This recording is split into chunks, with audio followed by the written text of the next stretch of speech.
COP28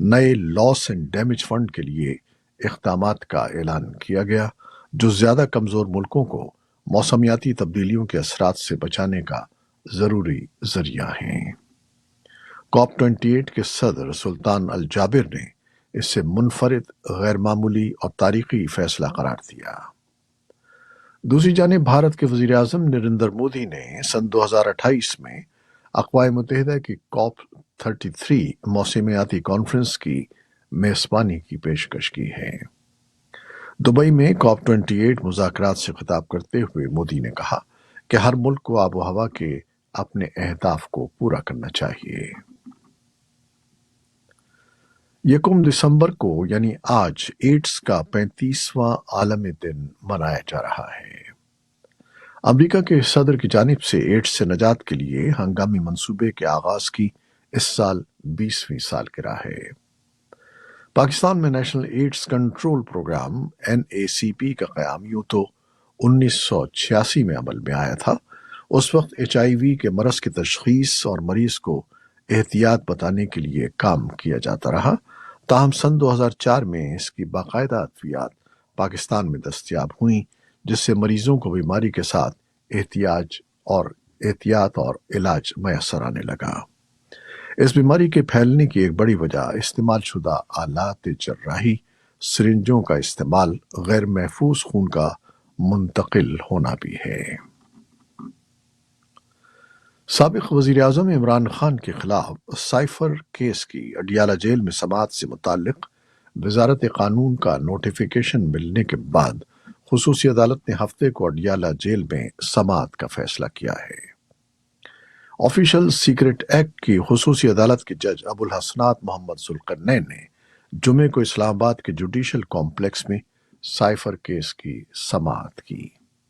عدالت نے فریقین کے دلائل سننے کے بعد سائفر جیل کی سماعت ہفتے کو اڈیالہ جیل میں کرنے کا حکم دیتے ہوئے سماعت ملتوی کر دی۔ بھارت میں مقیم 2 افغان سفارتکاروں نے جمعرات کو نئی دہلی میں افغانستان کے سفارت خانے کے کونسل سیکشن کو دوبارہ کھولنے کی اطلاع دی ہے۔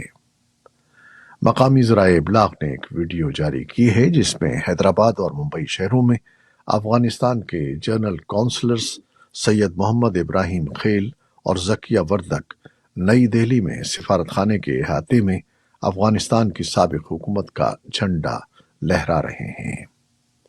سید محمد ابراہیم خیل نے اپنے پیغام میں کہا ہے کہ ہندوستانی دفتر خارجہ نے انہیں اور ذکیہ وردک سے کہا ہے کہ وہ حیدرآباد اور ممبئی میں اپنی ڈیوٹی کے ساتھ ساتھ افغانستان کے سفارت خانے میں کونسلر کی خدمات بھی فراہم کریں، اور انہوں نے بھارتی حکومت کی درخواست بھی قبول کر لی ہے۔ طالبان اور سابق افغان سفارتکاروں نے اس نئی پیش رفت پر کوئی تبصرہ نہیں کیا ہے۔ بھارت میں سن 2024 میں منعقد ہونے والے پارلیمانی انتخابات سے قبل 5 ریاستوں میں ہونے والے اسمبلی انتخابات مکمل ہو گئے ہیں اور ایگزٹ پولز کے نتائج بھی سامنے آ گئے ہیں۔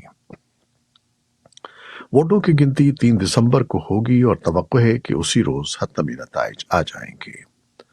متعدد ایگزٹ پولز یعنی ووٹ دے کر باہر آنے والے رائے دہندگان سے ہونے والی گفتگو کی بنیاد پر جو مجموعی نتائج نکالے گئے ہیں، ان کے مطابق 2 ریاستوں چھتیس گڑھ اور تلنگانہ میں کانگریس کی اور راجستھان اور مدھیہ پردیش میں بھارتیہ جنتا پارٹی کی حکومت بن سکتی ہے، جبکہ میزورام میں معلق اسمبلی کے وجود میں آنے کا امکان ہے۔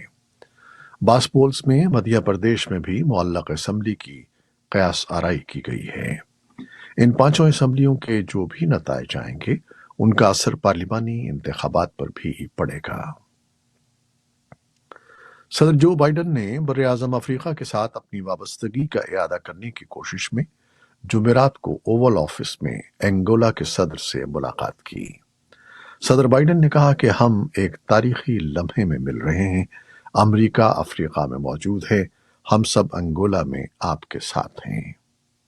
انگولا کے صدر نے براعظم کے بارے میں امریکی صدر کے نقطہ نظر کی تعریف کی اور کہا کہ ان کا ملک امریکہ کے ساتھ بڑھتے ہوئے اقتصادی اور سیکیورٹی تعلقات کو فروغ دینے کی کوشش کر رہا ہے۔ یہ تھیں وہ خبریں جو فیس بک لائیو پر ہم نے آپ کے لیے پیش کی۔ ہماری ویب سائٹ، یوٹیوب اور پوڈ کاسٹ پر یہ بلیٹن آپ کے لیے پوسٹ کر دیا جاتا ہے۔ آپ ہمارے بلیٹن کو شیئر کرتے ہیں اور اپنے کمنٹس میں اپنی محبتوں کا اظہار کرتے ہیں، جس کے لیے ہم آپ کے بےحد ممنون ہیں۔ اپنی ان محبتوں، ان کاوشوں کو جاری رکھیے گا۔ نیوز پروڈیوسر عائزہ عرفان اور نیوز ایڈیٹر بہجت جیلانی کے ساتھ خالد حمید کو اب اجازت دیجیے گا۔ اللہ حافظ۔